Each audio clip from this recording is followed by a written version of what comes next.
আজকে আমরা আলোর প্রতিফলন নিয়ে কথা বলবো। আলোর প্রতিফলনটা কি সেটা বুঝবো। যে একগুচ্ছ আলোক রশ্মি যদি এক স্বচ্ছ মাধ্যম থেকে অন্য অস্বচ্ছ মাধ্যমে প্রবেশ করার সময় যদি প্রতিফলক পৃষ্ঠে বাধা পেয়ে আবার পূর্বের মাধ্যমে ফিরে আসে তাকে কি বলা হয়? আলোর প্রতিফলন। তাহলে আমরা আলোর প্রতিফলনটা লিখে ফেলি। তাহলে একগুচ্ছ আলোক রশ্মি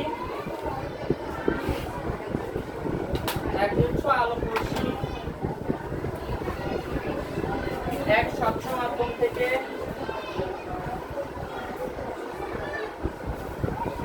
থেকে অন্য অস্বচ্ছ মাধ্যমে প্রবেশের সময় যদি আলো প্রতিফলক পৃষ্ঠে বাধা পেয়ে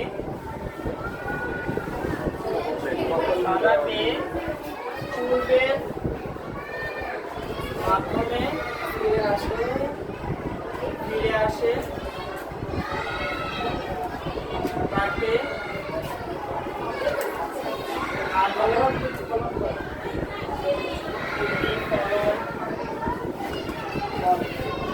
বলে। তাকে আলোর প্রতিফলনটা বলেন। এই প্রতিফলনটা হয় দুই রকমের। কয় রকমের?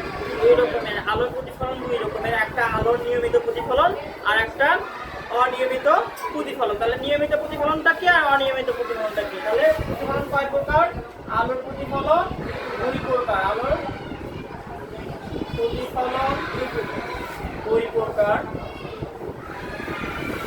যথা এক আলোর নিয়মিত প্রতিফলন এবং আলোর অনিয়মিত প্রতিফলন।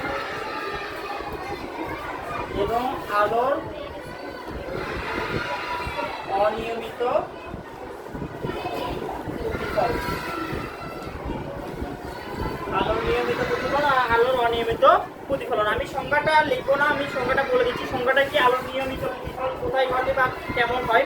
তাহলে আলোর নিয়মিত প্রতিফলন মানে কি? একগুচ্ছ আলোক রশ্মিকে যদি কোনো মসৃণ পৃষ্ঠে আমরা ফেলি, কি পৃষ্ঠে ফেলি? মসৃণ পৃষ্ঠে যদি ফেলি, তাহলে মসৃণ পৃষ্ঠে যদি ফেলি সেটা প্রতিফলনের পর যদি সমান্তরালভাবে কি হয়? প্রতিফলিত হয়। রশ্মিগুলো কি হয়? সমান্তরালভাবে প্রতিফলিত হয়। যেভাবে ফেলবো ঠিক সেইভাবে, আমরা যদি সমান্তরালভাবে ফেলি একগুচ্ছ আলোক রশ্মিকে, ঠিক সেইভাবেই যদি কি হয়? প্রতিফলিত হয়, তাকে সেটাকে বলা হয় আলোর নিয়মিত প্রতিফলন। তার মানে আলোর নিয়মিত প্রতিফলন কোন পৃষ্ঠে হয়? মসৃণ পৃষ্ঠে হয়। কোন পৃষ্ঠে হয়? মসৃণ পৃষ্ঠে। আলোর নিয়মিত প্রতিফলনটা হয় মসৃণ পৃষ্ঠে। তার মানে আমরা যদি একটু আর্ট করে বোঝাই আলোর নিয়মিত প্রতিফলন, তাহলে এটা একটা মসৃণ পৃষ্ঠ। এর মধ্যে কোনো কাজ আছে? তাহলে এটা একটা মসৃণ পৃষ্ঠ। এটা একটা কি পৃষ্ঠ? মসৃণ পৃষ্ঠ। তাহলে এই মসৃণ পৃষ্ঠকে যদি একগুচ্ছ আলোক রশ্মি ফেলি, একগুচ্ছ কি ফেলি? আলোক রশ্মি ফেলি, তাহলে সমান্তরালভাবে ফেললাম। তাহলে একগুচ্ছ আলোক রশ্মিকে সমান্তরালভাবে ফেললাম। যেভাবে ফেললাম ঠিক সেইভাবে সমান্তরালভাবে কি হয়? যদি প্রতিফলিত হয়, তাহলে এইরকম আলোক রশ্মিকে বলা হয় আলোর নিয়মিত প্রতিফলন। কি বলা হয়? আলোর নিয়মিত প্রতিফলন। এটা হচ্ছে আলোর নিয়মিত প্রতিফলন। তার মানে মসৃণ পৃষ্ঠ হয় আলোর নিয়মিত প্রতিফলন। আর অনিয়মিত প্রতিফলন কাকে বলবো? আলো একগুচ্ছ আলোক রশ্মিকে যদি অমসৃণ পৃষ্ঠে, অমসৃণ মানে কি? যেটাতে খাঁজ থাকে সেটা অমসৃণ প্রতিফলন। তাহলে অমসৃণ প্রতিফলন, আমরা অমসৃণ পৃষ্ঠে যদি কি ফেলি? আমরা হচ্ছে আলো ফেলি, তাহলে সেই আলোটা যদি কি হয়? আঁকা বাঁকা ভাবে যায় বা কারোটার সাথে কারোটা লেগে যায়, কোনো রশ্মির সাথে কোনো রশ্মি লেগে যায়, সেটাকে বলবো আলোর অনিয়মিত প্রতিফলন। তাহলে নিয়মিত প্রতিফলন কি হয়? অমসৃণ পৃষ্ঠে। কোন কি পৃষ্ঠে? অমসৃণ পৃষ্ঠে আলোর নিয়মিত প্রতিফলনটা ঘটে। তাহলে অমসৃণ প্রতিফলন কেমন? এইরকম ধরো আঁকা বাঁকা। তাহলে এটা একটা হচ্ছে, আমরা কি ভাবতে পারি, এটা একটা হচ্ছে আমাদের প্রতিফলক পৃষ্ঠ। এটা কি? প্রতিফলক। তাহলে এটা কি? অমসৃণ প্রতিফলক পৃষ্ঠ। তাহলে অমসৃণ প্রতিফলক পৃষ্ঠে যদি আমি একগুচ্ছ আলোক রশ্মিকে যদি ফেলি, সমান্তরালভাবে ফেলি, তাহলে সেটা কি হবে? একটা যাবে এইদিকে, একটা যাবে এইদিকে, একটা যাবে কি ধরো যে এইদিকে। তাহলে এলোমেলো ভাবে বিক্ষিপ্ত হবে। তার মানে কি হবে?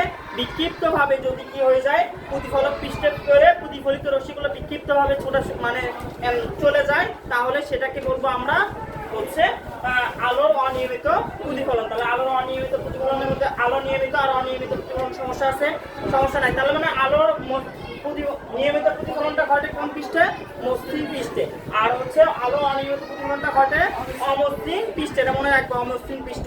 তার মানে অমসৃণ পৃষ্ঠ কেমন দেখতে হয়? যেটা আমাদের দেহ আঁকা বাঁকা হয়, সেটা হচ্ছে অমসৃণ। আর মসৃণ সবসময় কি হবে? একদম সোজা। আমরা মসৃণ বলতে যা বুঝি। এটা গেল আমাদের হচ্ছে আলোর নিয়মিত প্রতিফলন এবং মসৃণ পৃষ্ঠ এবং হচ্ছে অমসৃণ পৃষ্ঠটা গেল।